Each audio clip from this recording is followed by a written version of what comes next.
Nós estamos vivendo uma época de hipocrisia tão grande que eu fico me perguntando o porquê que Deus está permitindo essas transformações acontecerem exatamente no Brasil.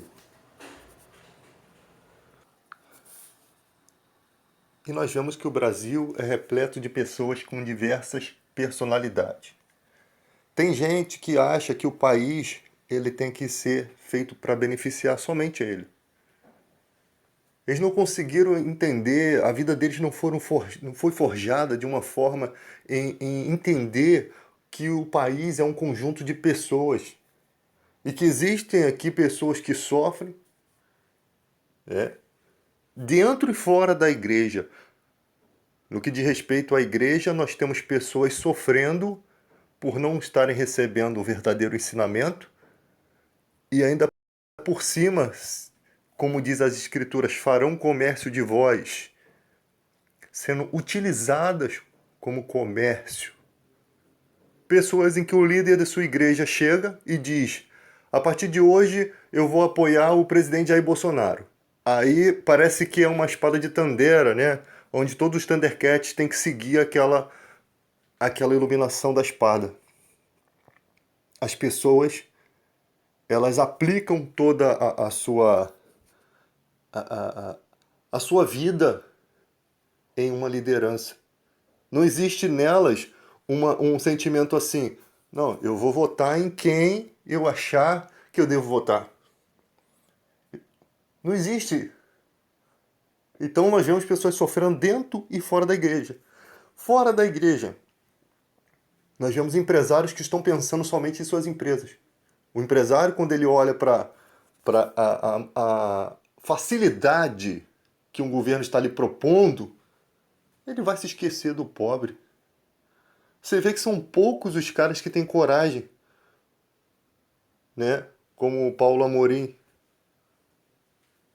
Um cara que está dentro de uma emissora, onde tem um dos maiores bandidos da vida cristã, que é o Edir Macedo, conectado a um dos maiores bandidos, que é o nosso presidente da República, né? Um cara cujo histórico mostra que não tem caráter, cujo batismo não transforma a vida. Uma pessoa que quem está em Cristo, nova criatura é. Se aceitou se batizar, era para dar indícios de nova criatura. E o pastor que o batizou tinha que cobrar isso. E nós vemos um cara que não foi transformado, porque continua com viés de ditadura, ignorância. Então nós estamos num país onde existem muitas pessoas medíocres ao nosso redor, intolerantes, pessoas que se você não concorda com a opinião delas, você é xingado, você é humilhado, até de repente morto. Muitos no passado também morreram, passaram por isso. Muitos na ditadura também sofreram. Poucos se voltaram contra a ideologia que estava sendo colocada no país.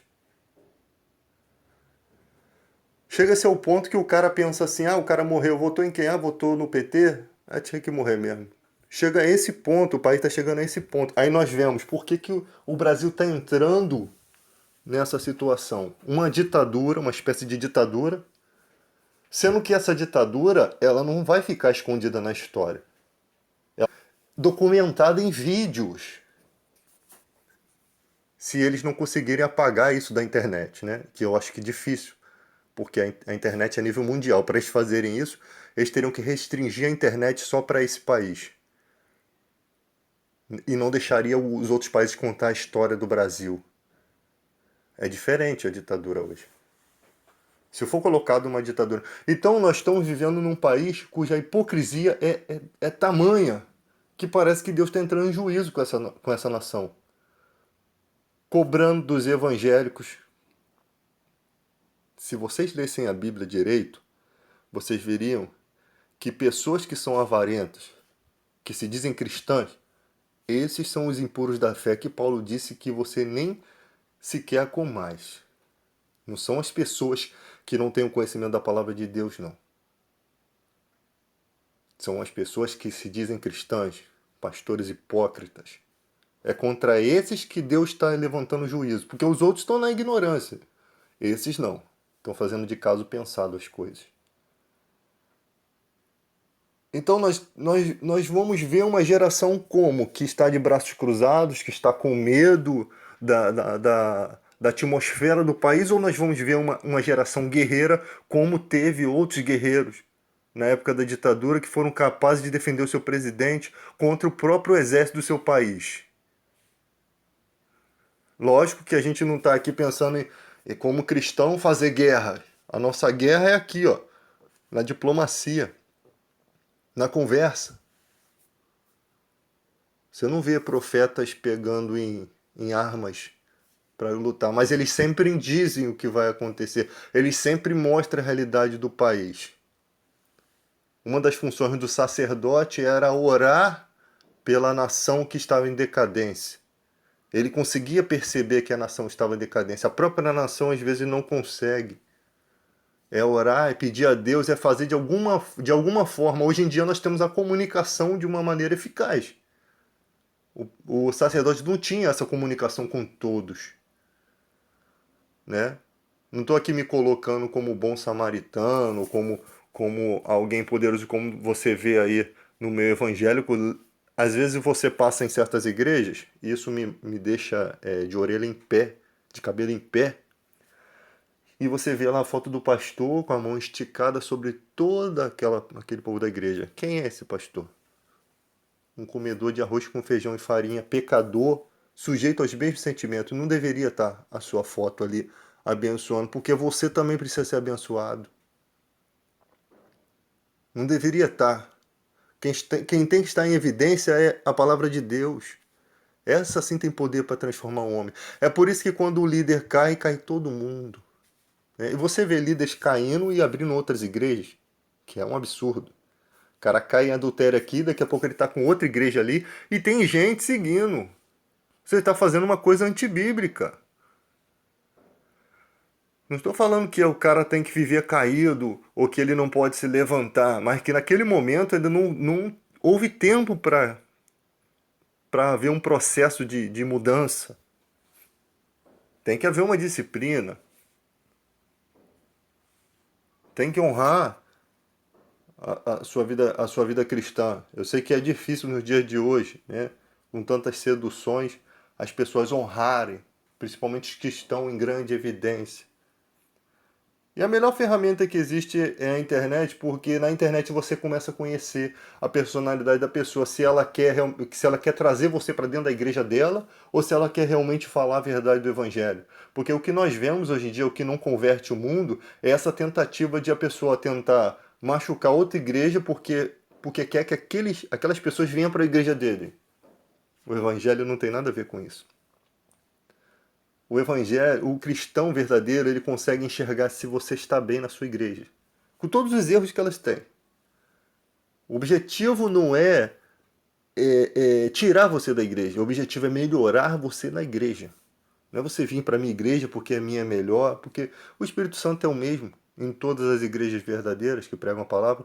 E até aquela igreja do Apocalipse que precisava do colírio para os olhos, que era cega, era de Cristo, pertencia a Deus. E ali Deus estava alertando para que comprasse colírio, para que houvesse mudança. É por isso que nós brigamos aqui. Não é porque você está na igreja A ou B ou C, você tem que sair da igreja. Não.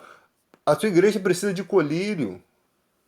Nós estamos brigando para lhe dar esse colírio. Então, a igreja precisa mudar no aspecto A, B ou C. Como crerão se não há quem pregue? Como pregarão se não forem enviados por Deus? Somente os enviados de Deus conseguem manter o testemunho, conseguem ficar firme no que diz a palavra. Você pode não gostar de um pastor, você pode achar que ele é um falso profeta, mas se ele pregar a verdade, você consegue dizer, está pregando a verdade. Ele pode não viver a verdade. Jesus disse, aí vai os fariseus, fazei tudo o que eles vos dizem, mas não sejais como eles. Porque eles colocam fardos pesados nas costas dos outros, mas eles nem com o dedo querem ajudar a mover nada. Então, falar a verdade e viver a verdade são duas coisas completamente diferentes. Você pode ter uma retórica legal, a sua igreja pode ter uma aparência de avivamento, pode ter pregações, e você só está fazendo aquilo por um interesse pessoal. Até que chega a situação da política. Olha que coisa interessante. Que o cristão fica assim, eu me meto, eu falo, eu não falo. Visitar órfãos e viúvas é também lutar pelos direitos dele. Não se calar quando você vê o direito do pobre sendo destruído, né? Como disse Jesus, bem-aventurados os pacificadores, também é fazer uma caridade. Porque é uma oferta que você. É muito fácil você chegar e dar uma esmola pro mendigo. Agora, você lutar para que ele se torne um cidadão de bem, para que, sei lá, tirar os documentos dele, modificar a vida dele, ninguém faz. A sua esmola às vezes não vai alterar em nada o curso da vida dele. Nós estamos precisando lutar sem esmurrar o vento, né? Com coisas concretas, com coisas objetivas. Conversar, falar a respeito do nosso país, o que está acontecendo com esse país.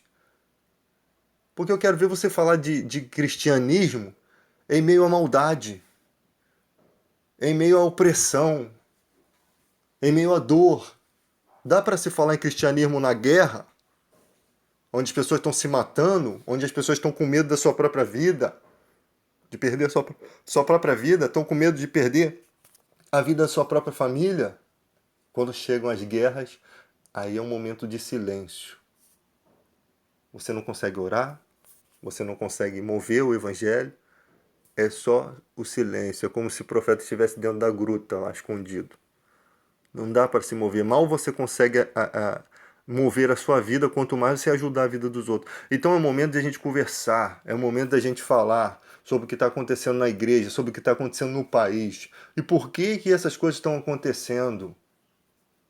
E por que chegou a tanta desgraça esse país? Né?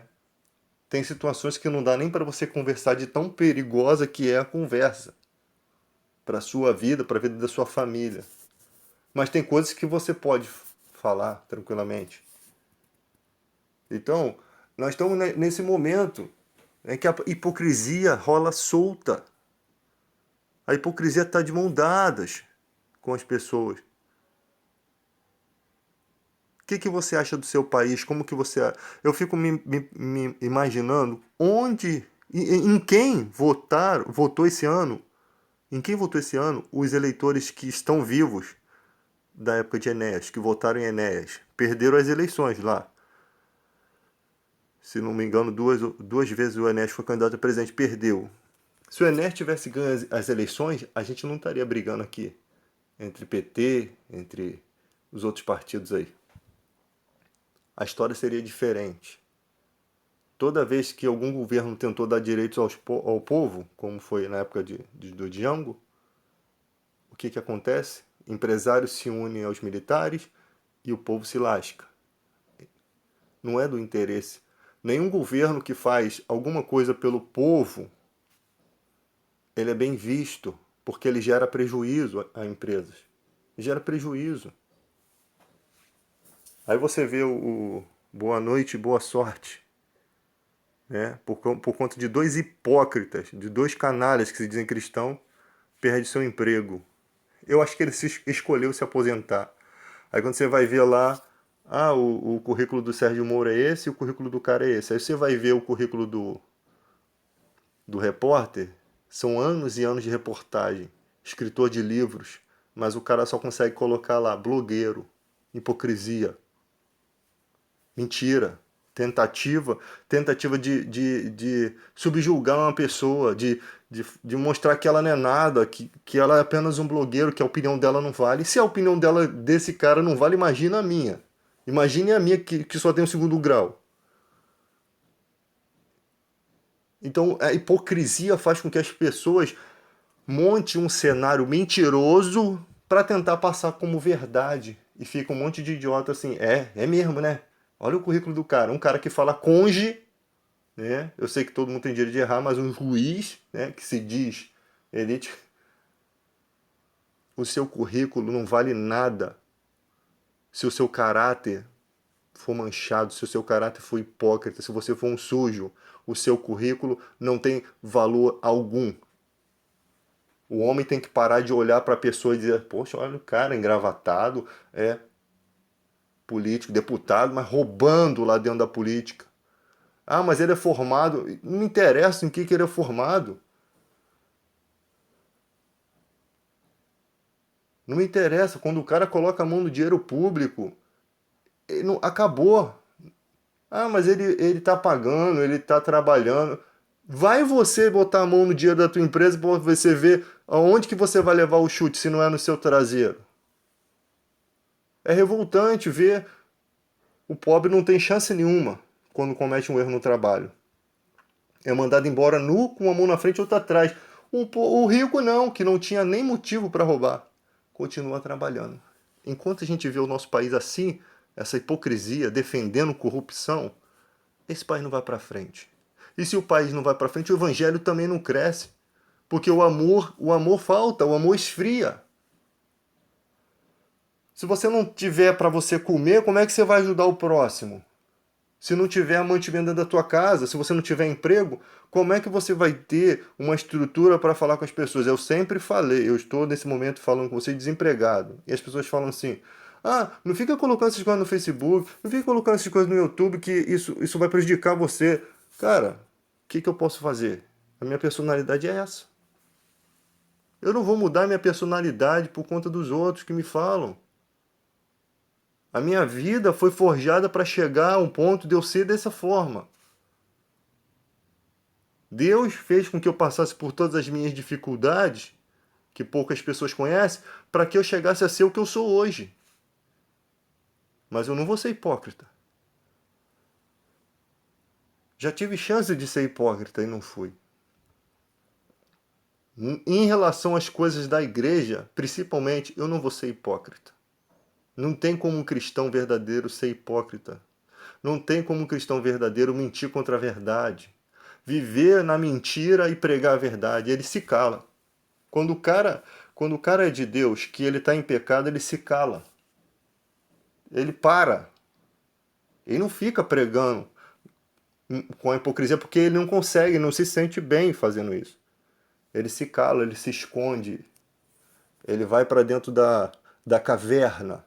Ele foge, né? Às vezes a gente foge um pouco também, porque a gente não quer ficar batendo toda hora de frente com as pessoas que a gente ama, né? Que tem uns argumentos diferentes do seu. A gente foge um pouco, a gente sai um pouco, para não ficar batendo de frente, isso é bom. Então, o nosso país, a gente tem que olhar. Cara, não importa o quanto você odeia um presidente.